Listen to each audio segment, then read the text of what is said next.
And Kenny on the board, did you vote? Did you vote on November 5th? Yes. Well, I voted early. You voted early. I like. I was smart. I like that, Kenny on the board.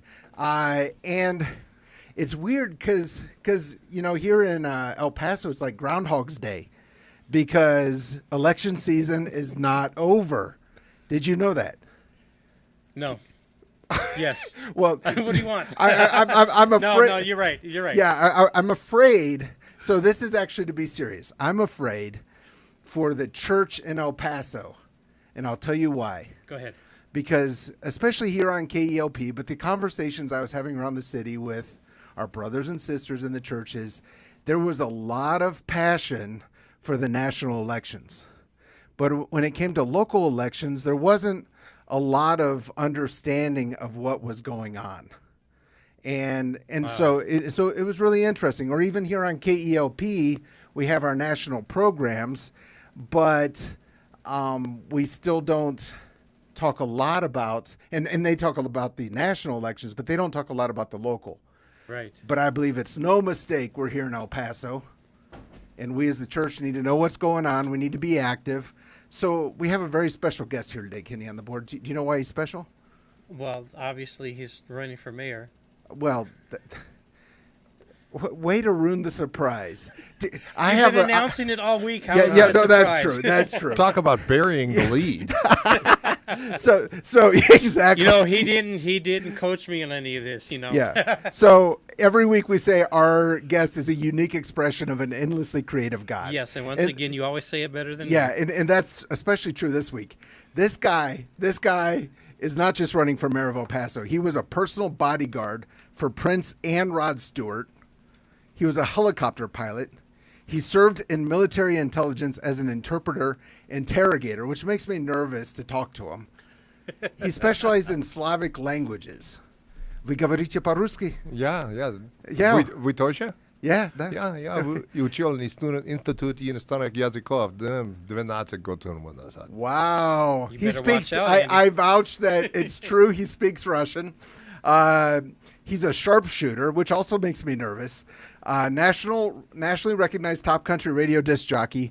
And I have a special surprise for Kenny on the board, Adrian the new guy, Tina the office manager. He used to own KELP. No way, really? Way. When it was a rock station? Yeah. Actually, it was Music of Your Life. Music of Your Life. It was an oldie station, and it was tied in with K102, which was the country station, and they were both owned by the same company, and I had a part of the company. Wow. Oldie station, I think, is better than rock. Yeah. So, well, that resonates with our audience more anyway. He's the winner of an international negotiation competition, which everything about this is making me nervous to talk to him. And he's a leading promoter of concert and events. And so without further ado, let's give a very warm Borderland welcome to the one, the only, Mr. Brian Kennedy.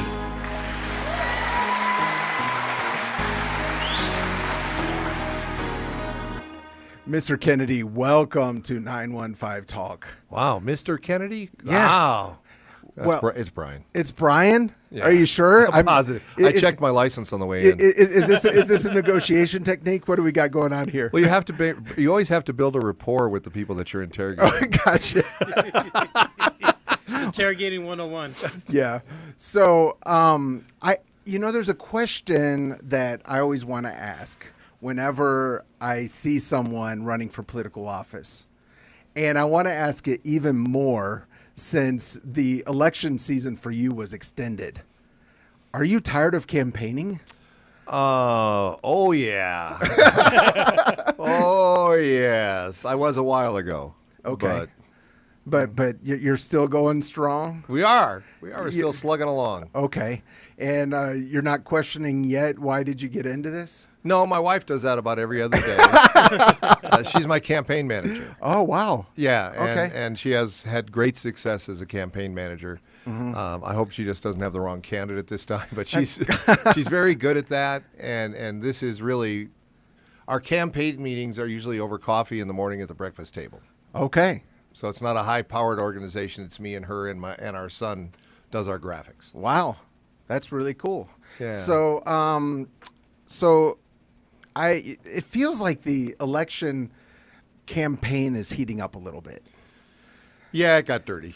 Okay. So I saw a little bit of the interaction that you had with your opponent at EPCC the other night. And this conversation with you right now is essentially just to give you the opportunity to share your platform with the churches in El Paso. And I hope that the churches in El Paso will become more active in what's happening in the city. That's the purpose of the conversation. So if I misrepresent what you said, you let me know. But or if I said it wrong, I'll let you know. Yeah. Either way. There you go. But I think I heard you say that you're not going to lower taxes. No, here's why. When somebody says they're going to lower taxes, they're lying to you. Okay. It's not going to happen. Okay? I mean, the most you can hope to do, because there's inflation, we have contracts with city police and firefighters that go up by millions of dollars a year. Yeah. So if somebody says, well, I'm going to cut your taxes, you should immediately in your head saying that is an untruth.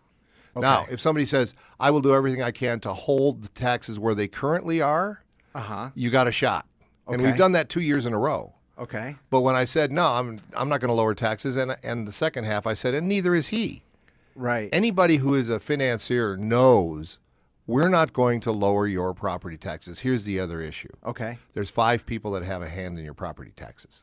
Who's that? The city is only 30%. Give me their names. County, community college, right? UMC, okay. School district. Okay. School district is the most. Right. City is only 30% of your tax bill. So whatever we do could be negated with what everybody else does. Okay. We don't work together well. We don't play well together. So what does that mean? Like everyone wants their slice of the pie. They want their slice to be larger. Exactly. What happens sometimes is they'll say, oh, look, the city held the line on taxes for 2 years. Great. Now we can raise ours even more.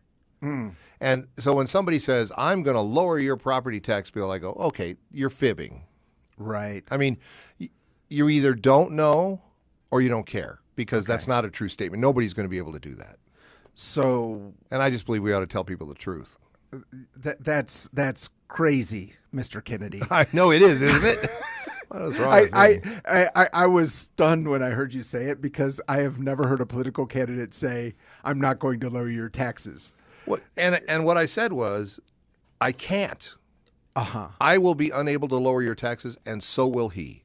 And I think it goes back to, and I will say this, I a long time ago worked for Walter Mondale, who is one of the truly most wonderful people I ever met. Okay. And he in a presidential debate said, we're going to have to both raise taxes, and he won't admit it, and I just did it. And it cost him the election. And when I asked him afterwards, why did you do that? He said, what, was I not going to tell the truth? Wow. And I've tried to keep that, and when I talk to people and they looked at me shocked and they went, he said he couldn't lower taxes. No one can, but we can keep where we currently are. Okay.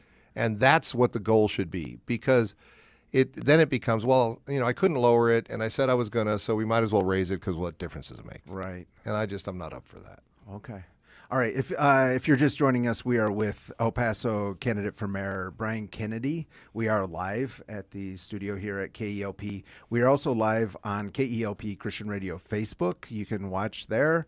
You can also watch on KELP Radio on YouTube. And if you have questions or comments, you can put those in there. We'll get to those if we have time.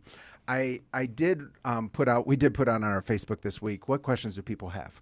Sure. And I don't think that any of these questions are new for you, but we'll see where this takes us. A guy by the name of Andrew asked, what is your vision for developing well-paying jobs and industries to El Paso, and what is your specific plan to accomplish that?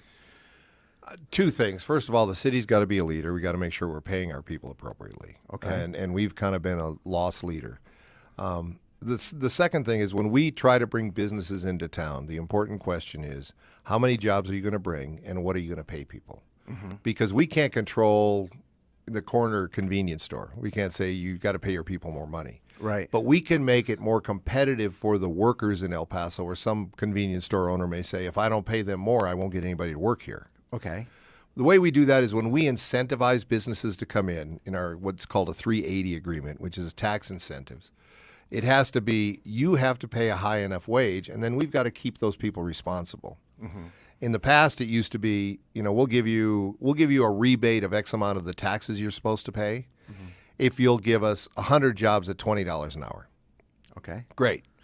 And a year later, they come back and they go, hey, we only got 50 jobs and it's at $12.50 an hour. Well, the city would say, okay, then we're not going to give you any more money. No. I want the money back we gave you. Oh. You didn't do your part, Right. so we should get our money back. So does that work? It does. You can put something in a contract, the joy of being a lawyer. Okay. It's called a clawback clause, which Right. says you can claw that money back from them. Right. And we now have that. But it also means they have a real incentive to keep their word, which is if they say we have this many jobs at this higher rate. And I will say in the last 2 years, we've generated 5,200 jobs with the businesses we brought in. The average How many? 5,200. Okay. The average pay has been 5,200, 5,200 5,200 jobs. Yeah, jobs. okay, And the pay rate has averaged up in the, if I remember the number right, in the $20 range. Okay. The economic impact over the 25 years of these agreements will be over, 50 to $100 billion to the city Okay. because it multiplies as people are here. But that shows that the philosophy of if you want to come in, you got to bring good jobs with you is starting to work. But that's going to take a couple of more years and consistency. You can't just suddenly say, well, you're my favorite guy, so you don't have to do that. Right. So you're talking about middle class jobs. Yeah. Setting a base. There is some, we do have, it's called the Innovation Factory that we have out at the airport, which is our aerospace. Okay. That we work with UTEP. It's actually a project we have with UTEP, and we have some grants, which is high dollar jobs for the aerospace industry. And we've already got that functioning. It's been functioning for over a year. Okay. The other thing we need to do is when we're negotiating with a business, it's easy for us to say, what jobs do you need?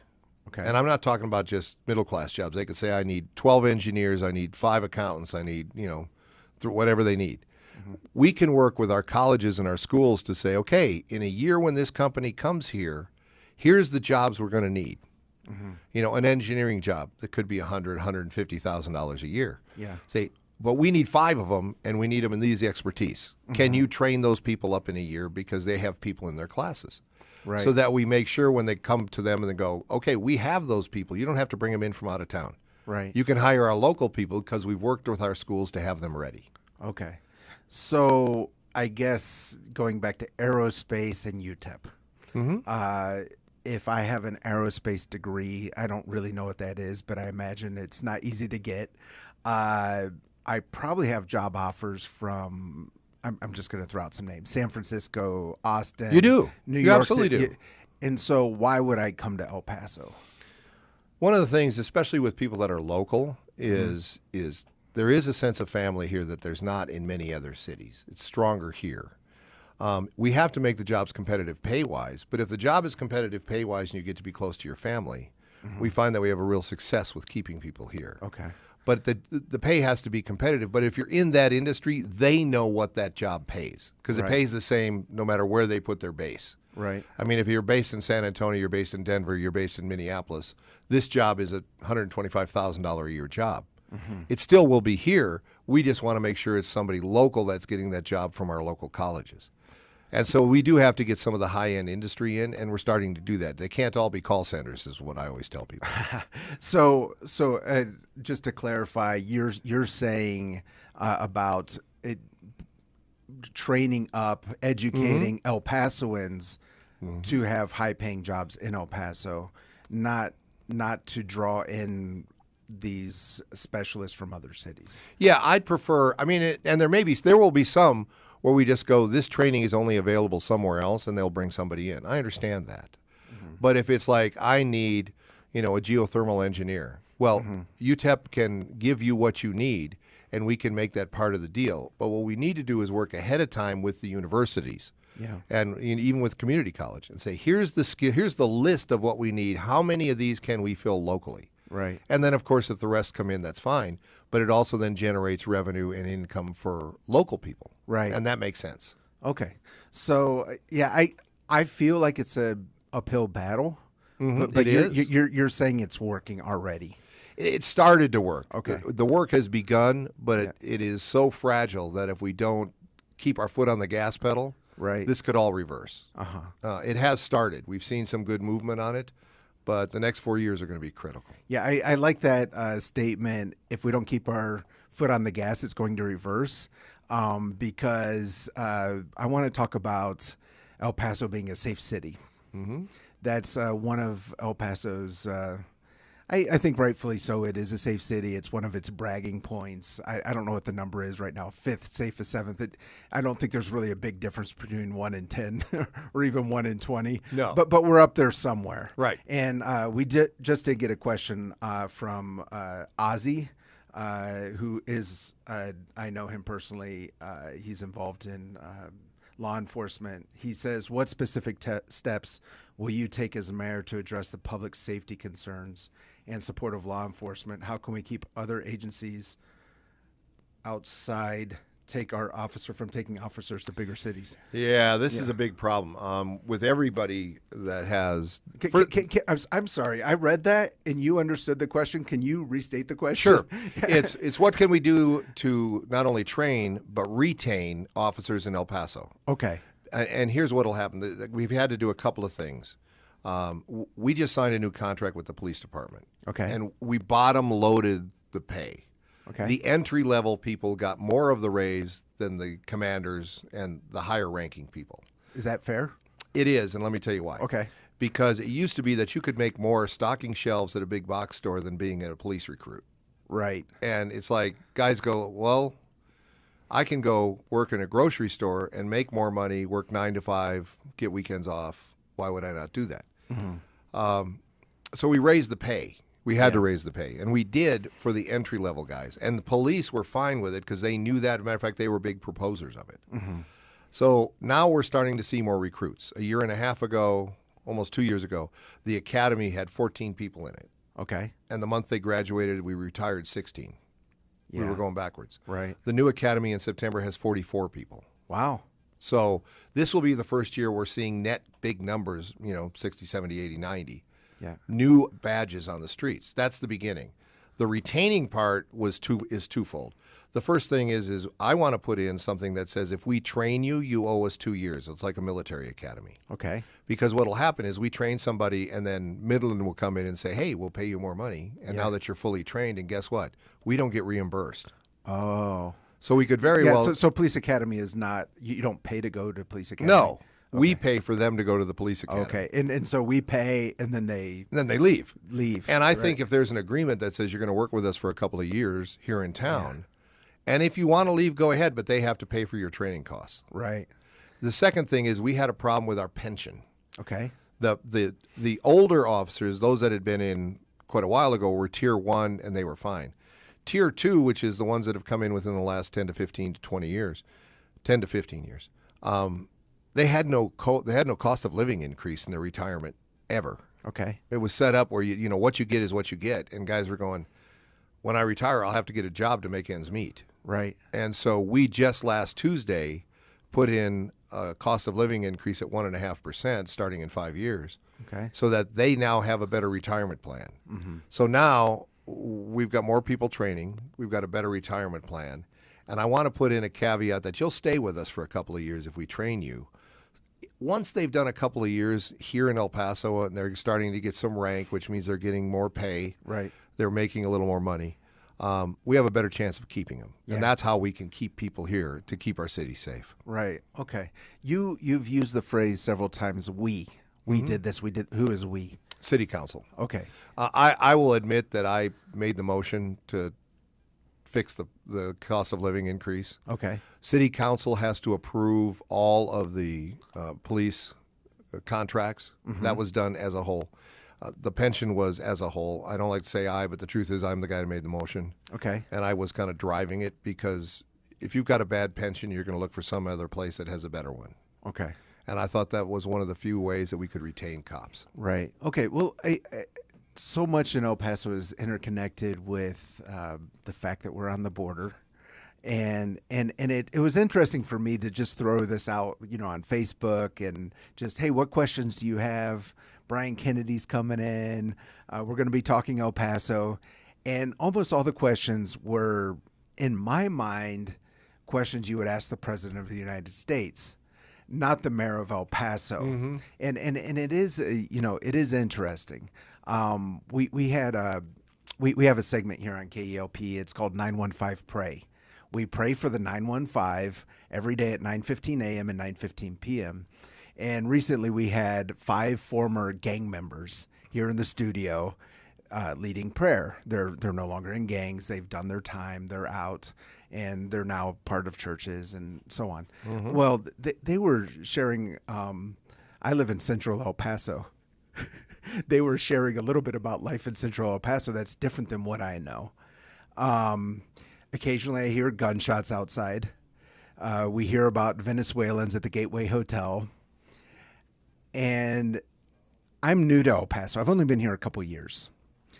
It feels to me like a very safe city, but one that could become unsafe almost at the drop of a hat. And I wonder, is there something else we need to be doing? Well, I will say that the stories about the Venezuelan gang is one thing. Some of that's not true. Okay. It's not as prevalent. That gang is in virtually every city in the U.S. Right. So it's not like we're targeted.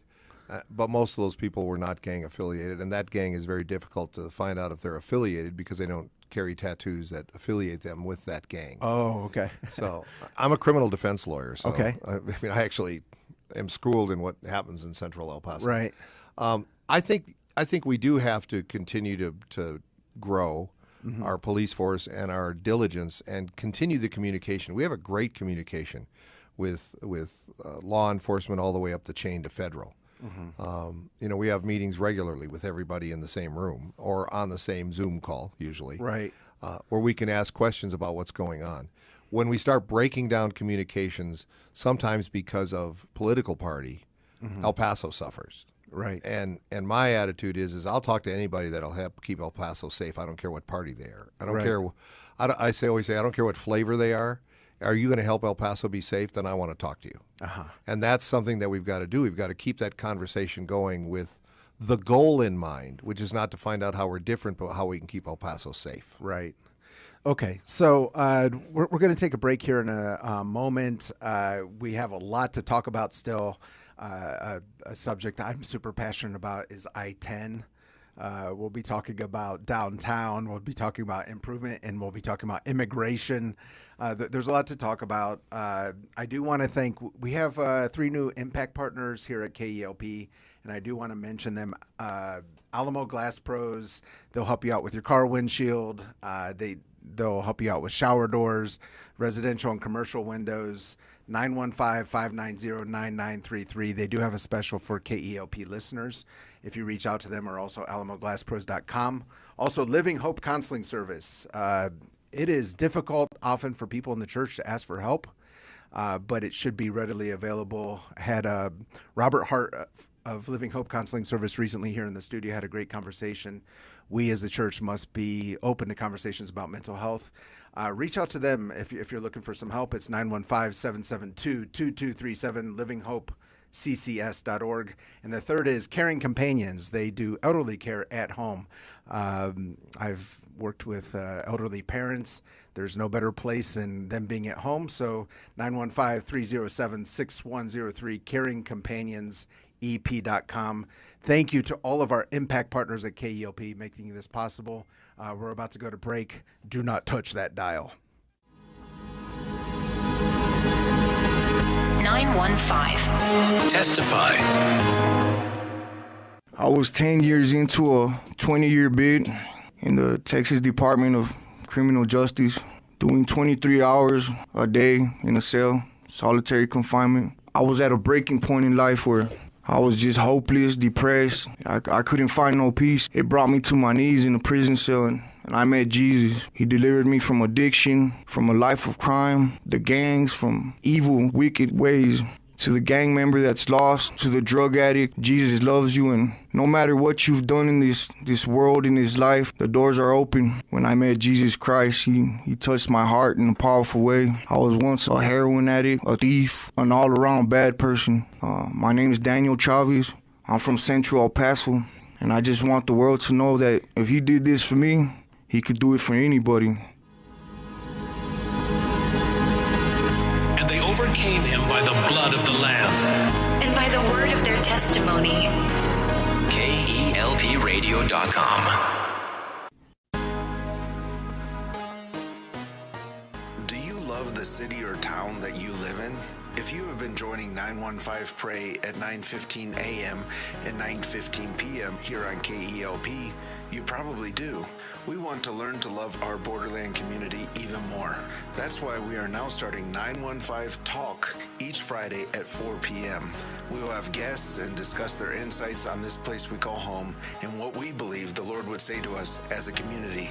Join us live at 4 p.m. each Friday for 915 Talk.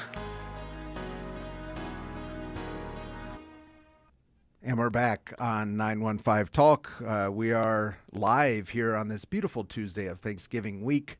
We are with Brian Kennedy, candidate for mayor here in El Paso. And as I said at the beginning of the program, we as the church became so passionate about the national election that I fear that we forgot about our own city. And I believe God has entrusted us with this city. We need to be active in it. So he said to call me Brian. So, Brian, I do appreciate you coming in, taking the time so that our audience can become informed on how you view the situation in El Paso and make an informed decision when it comes up to time to vote again. Really appreciate that. So, I-10. Let's talk I-10. I'm so passionate about I-10. The I-10 widening. Right. What are we supposed to do? They're going to widen I-10. Okay. We don't have a choice. We have no say in that. We have no say in that. That is a TxDOT program. That's a state program. Yeah. They're going to widen I-10. There is a plan where they don't have to take a lot of the houses because they can take the cantilevered and slanted areas next to the freeway right now and make them vertical. Okay. And pick up the other two lanes. Personally, I think that they're widening it in the wrong spot. Okay. I mean, my traffic coming here today was near Bassett, not downtown. Yeah, we didn't say this when you walked in, but I've had two people cut it really close on time. One was the deputy consul of the Mexican Consulate General in El Paso, and the other was Brian Kennedy. So what happened on your way over? We walked in right before we went on air. I love walking in the station and they go, 30 seconds. Yeah, I got 30 seconds. I'm early. I used to do this for a living. Yeah. I know how this works. I was sweating bullets, but we're good. I think that, I think that they're going to widen I-10. That's going to happen. That's their project. The question is about the deck park. Tell me about the deck park. The deck park it would be a deck. It would turn it into basically a tunnel downtown for, various number of blocks. And then you can put stuff on it. You can put businesses on it. You can put other things on it. There are some of those in some areas that do very well. Boston, I think. Yeah. They have one. Dallas has one. Okay. But in Dallas, they had a thriving historical district right next to it. Okay. My problem with, first of all, widening the freeway, we don't have a choice. They're Okay. going to do it. Yeah. That's going to happen. The deck park is something we have an option on. And my concern was, I first got presented the project, and they said it's going to be $412 million.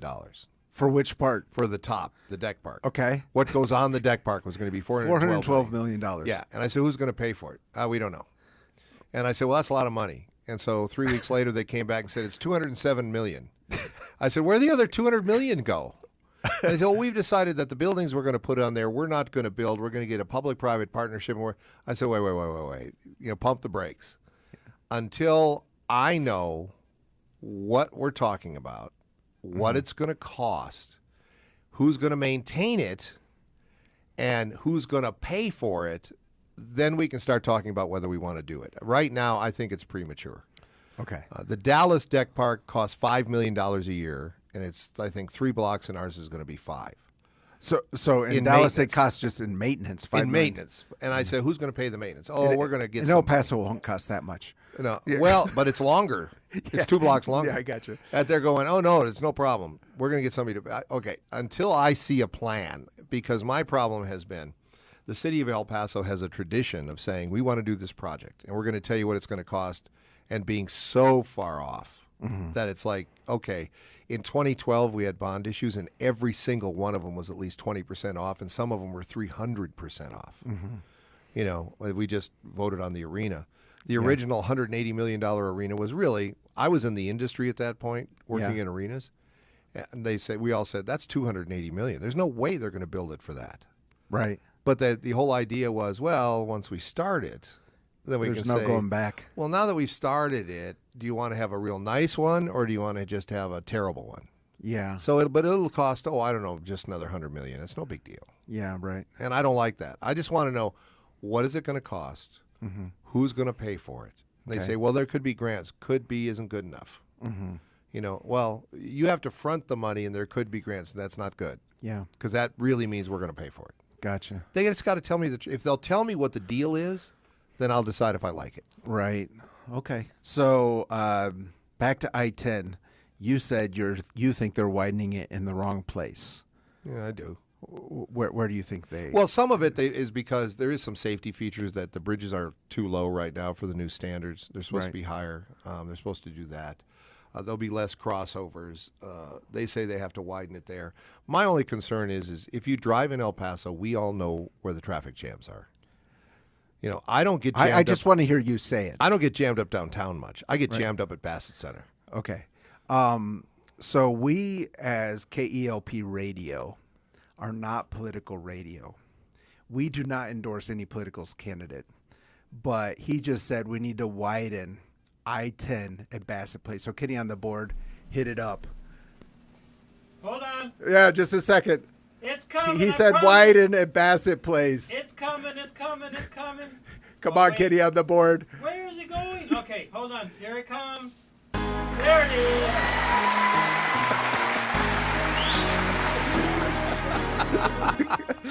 So There you go. yeah, I drive through Bassett Place every day. But you're saying we By have the way, you drive through slowly. yes. Yeah, well Very slowly. so we have no say in this. No. None. No. Can we widen 375 and get everyone to go around the city who's through traffic? Can we build a tunnel under the whole city? I mean, because in my mind, and here I'm going to get passionate, and hopefully I don't do this anymore for the rest of our time together. But in my mind, I-10 is a centerpiece of life in the city, and it destroys who we are as a city. I think that there is some It ways. destroys community. There's a northeast passage that we're talking about through the northeast with 375 and then through the Anthony Gap to get people and trucks around El Paso, because a lot of our traffic is trucks going through El Paso. Okay. But we could get commercial traffic then to Through go Anthony Gap. through the Anthony Gap. Okay. And then away from the traffic downtown. Right. That would help. You know, it's the problem we have is road projects and freeway projects are so massive. The only people that can afford it are the state. And that's Texas Department of Transportation, TxDOT. Right. They're the ones that do it. And the worst part in El Paso is there are some streets that are state streets and some that are city streets. Okay. Tell me more. Most of Mesa is a state street. Okay. Donovan is partially city, partially state. What about the part of Montana that's really annoying to drive on because it has so many cracks in the road? It's Do you probably know the off city, top but of I'll your- blame it on the state. So which streets are better kept, the state or the city? You know, honestly, it's a mixture. You Okay. can't say one is better than the other. Okay. We have a problem at the city in that from city streets alone, Okay. we rank them. We are about used to be 25, now we're 30 to 35 million dollars a year short of keeping our streets just in the terrible condition they're in right now. Okay. Because people they want to talk about streets and how great streets are and how we need to fix them. But then when we get a street fund, they go, well, you know something, maybe we just could use that fund for something else. Okay. You know, my neighborhood needs a few things, and I'm a city council rep, so let's move some street money over there. Okay. I want to have a fund that says, no, we're going to fix streets with this money. Because it will take us a 10 to 15-year program to see a significant improvement on our streets. Right. The way we've done it before is we wait till they get really, really bad, and then we float a bond for $200 to $300 million and fix a couple of streets, and then just let them deteriorate again. And that's not survivable in the long term. We have to have a long-term plan, and we have to stick to it. Okay. All right. So we'll move past streets now. Sadly, I-10 is not in our hands, but maybe we can get everyone to drive through Anthony Gap. I applaud that idea. I would love that. Tell me about downtown El Paso. My plan with downtown El Paso is it's been a plan so far many times to do big projects downtown, and I think that if we start concentrating on families and small businesses, Okay. that we can make it an even better place. Okay. If we're going to talk about people living downtown and make it a thriving place for young families to live, then we have to take that as our goal. Mm-hmm. We have to not say, okay, what we're going to do is have bars pumping out music till 3 in the morning because families are not going to live in the neighborhood. Right. There are ways that we can have both, but you've got to respect what is your goal. Right. I think that if we have the metal bollards that come up out of the ground, I saw this in the El Paso Times. You talked about bollards. Kenny on the board, do you know what a bollard is? No, sir. Okay, yeah. So the bollard is, I'm going to try and describe it. It's the piece of vertical metal about 6 to 8 inches in diameter that sticks up out of the concrete or pavement so that a car does not drive onto a street. Is that right. a good explanation? It's exactly what it is. Yeah. And sometimes you can have them, and many times where they're pneumatic. What it is you push a button and these roadblocks, these metal roadblocks that look like a torpedo, come up out of the ground to stop the traffic. Okay. And I think if we did that from San Jacinto past the La Nube, the new children's museum, Right. all the way over to the ballpark, Okay. and we did it every Friday night to Sunday night, we would get more families downtown, which I think helps downtown to begin to thrive. Okay. We also have to do an incentive program financially for mom and pop businesses to come downtown. So you're saying not a club district, a family district. Yes, Okay. a family district where, and people say, well, what do you want to do with, Duranguito? I'd like to turn it into an old town, like an El Paso can celebrate its culture.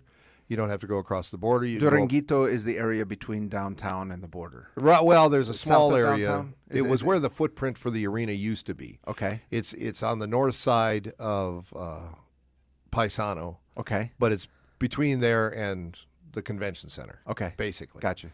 And make it where it's an old town, where we have bands and music, and people start to say, there's a bunch of little shops in there, because that's what makes a place kind of cool to go to. Yeah. Oh, look, there's an antique shop, there's a dress shop, there's a, Yeah. things like that. And plus, we're helping the small business in El Paso.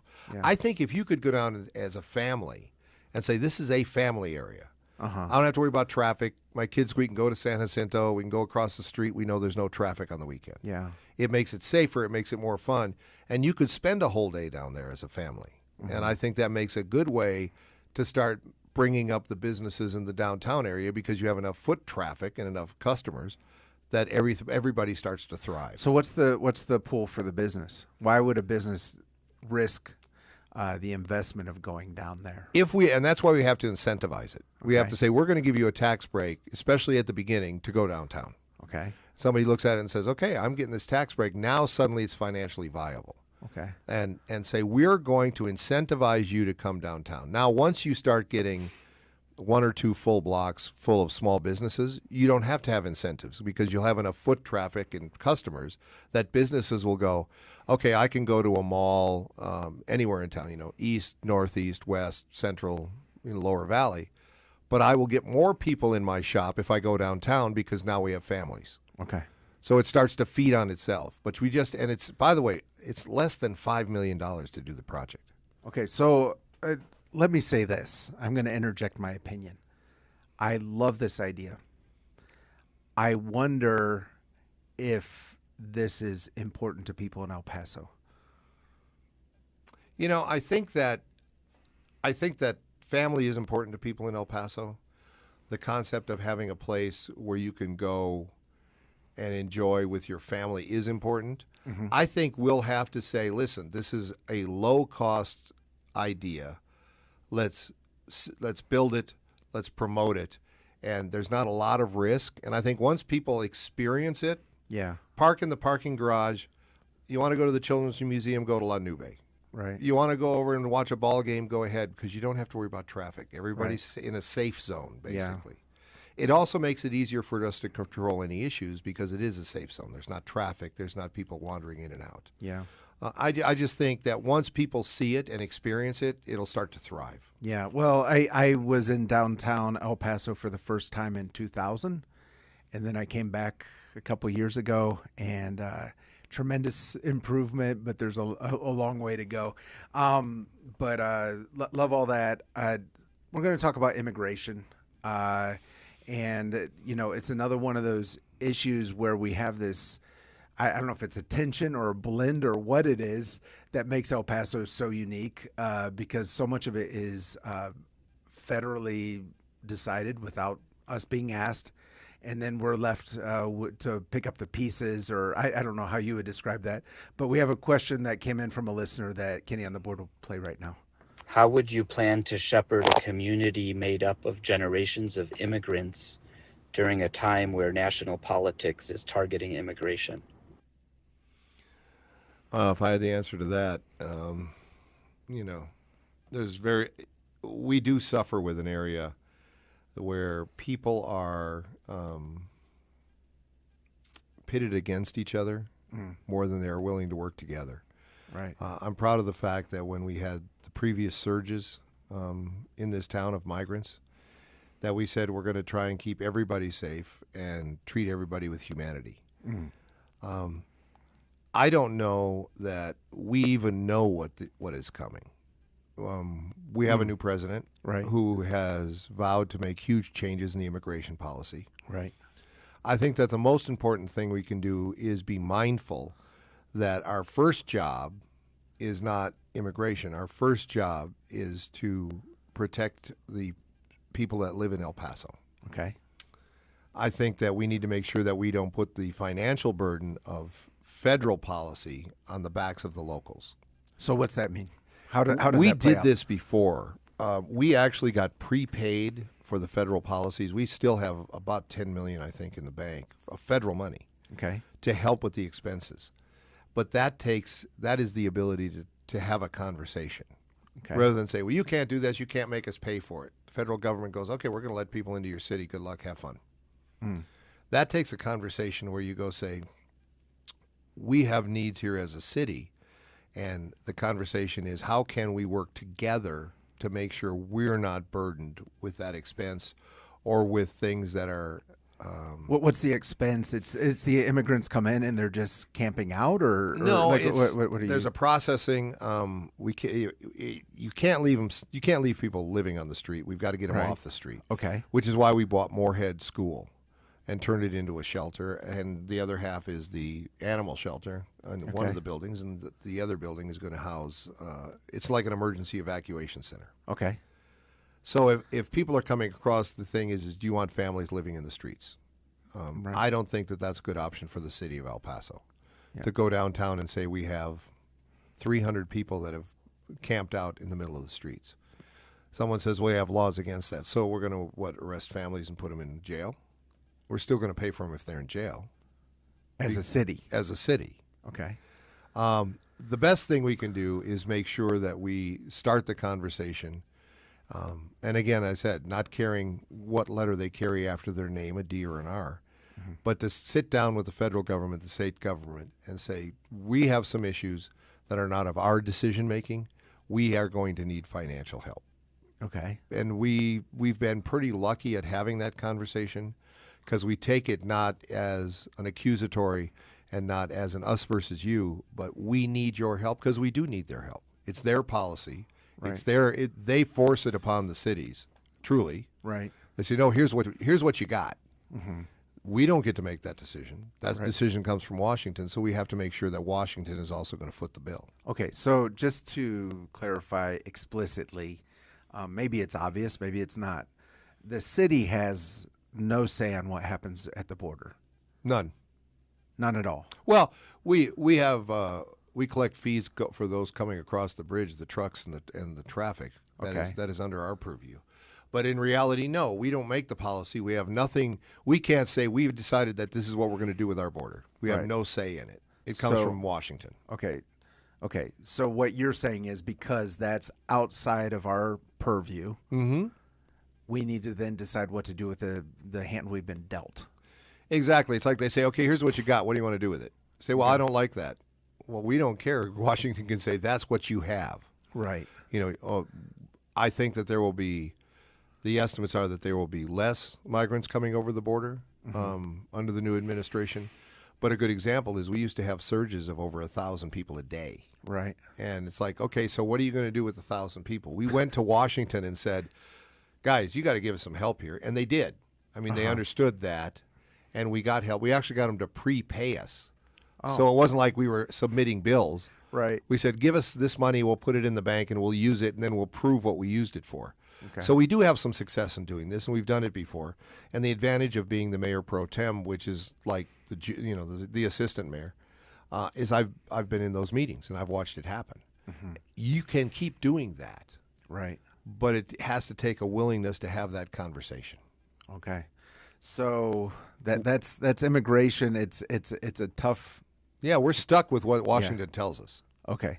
So let me ask you this. There's on the national scene, and it affects us as much as anyone. And maybe it would just be a matter of speculation, but the president-elect has talked about mass deportation. As far as I know, the police department in El Paso does not inquire about someone's status here in El Paso. Do you have any idea what this is going to be like? No, but we understand that we will not be a staging area for that. There'll be Okay. one maybe down in Eagle Pass, somewhere down there. Okay. There's some other areas, but El Paso was not listed as one of the staging areas. What's the which- staging area? When they're getting ready to deport people, where they have to gather them up Okay. from across the country. And I don't know who the first targets are going to be. I mean, supposedly there was some talk that it was going to be those that were awaiting asylum hearings because they know where they are.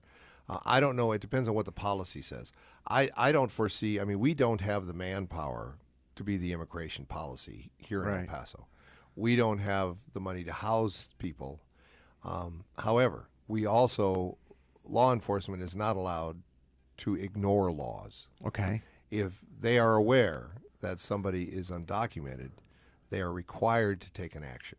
If they're aware. Yes, and it's What like, does that mean?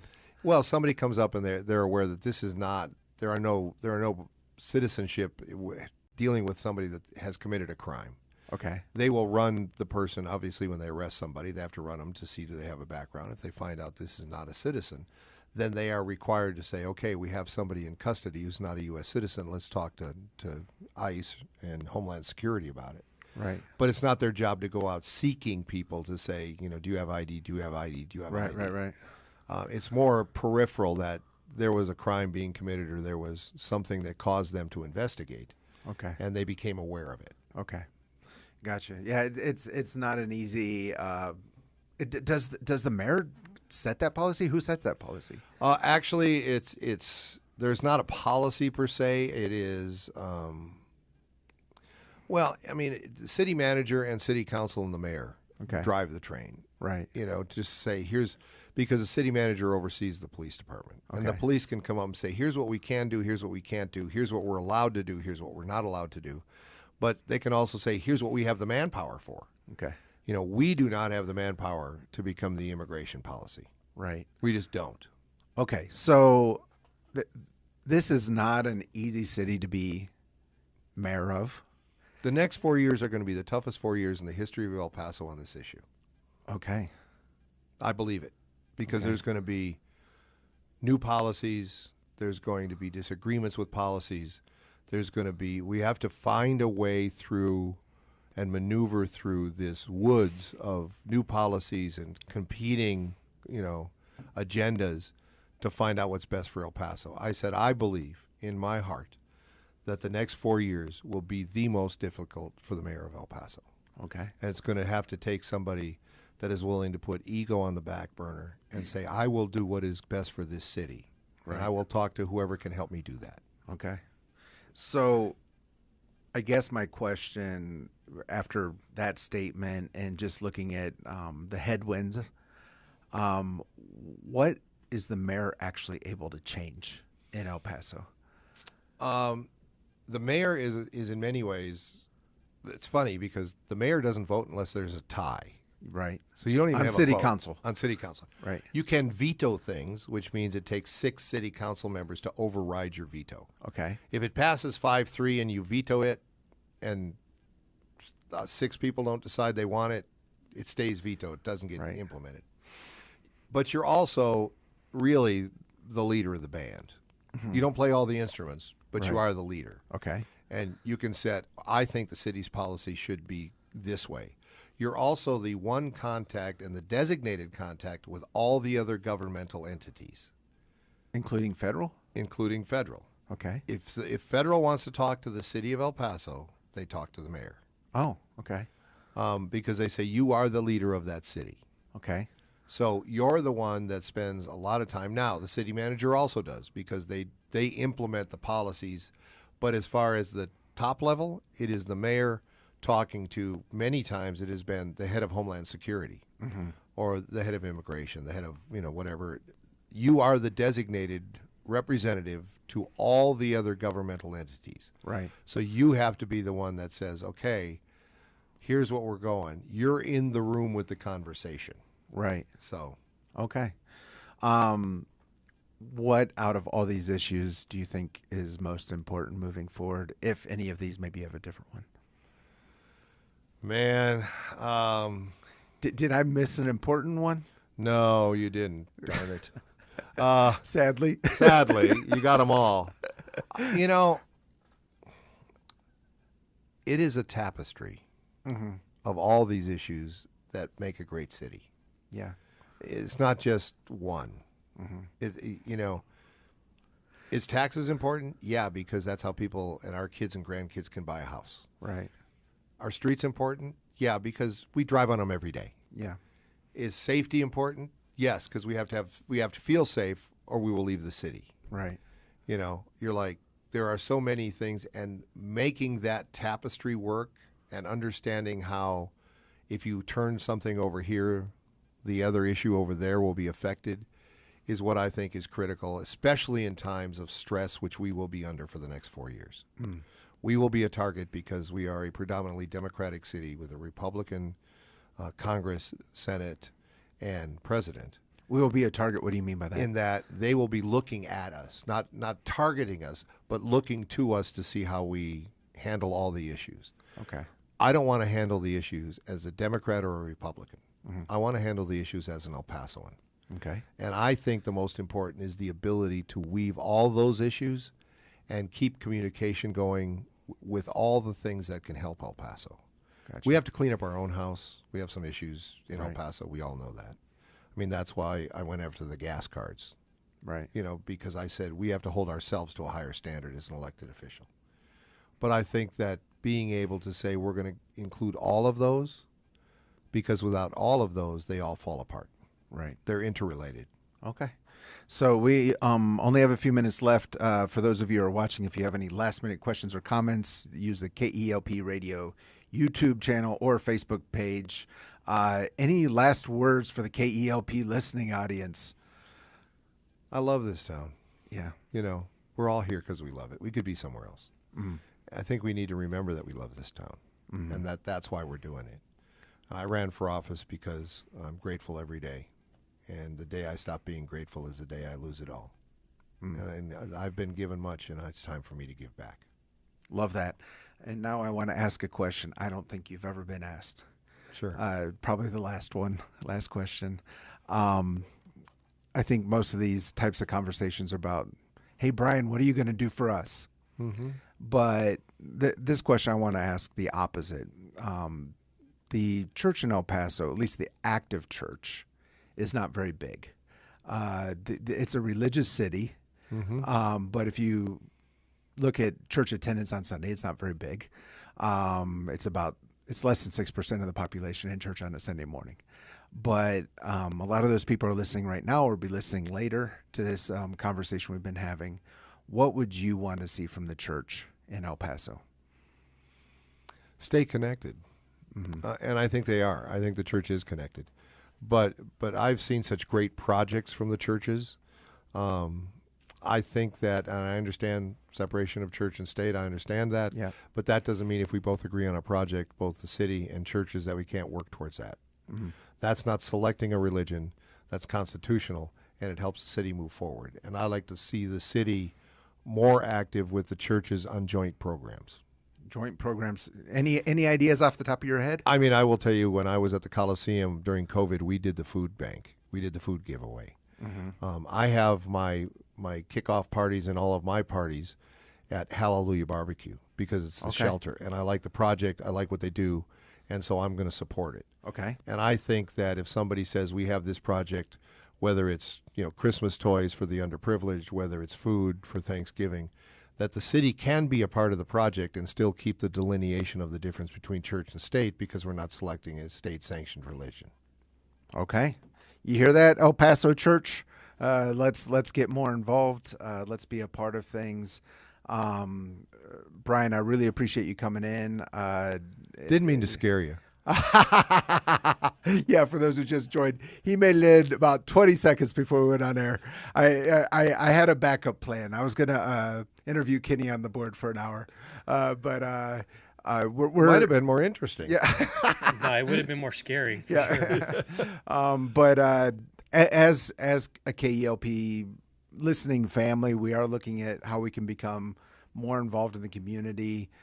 We aren't here just to, sit in our houses, even though it's hot outside, and then go to our air-conditioned church on Sunday. I do believe we are here for a reason, for a purpose. That's why we have this program, 915 Talk.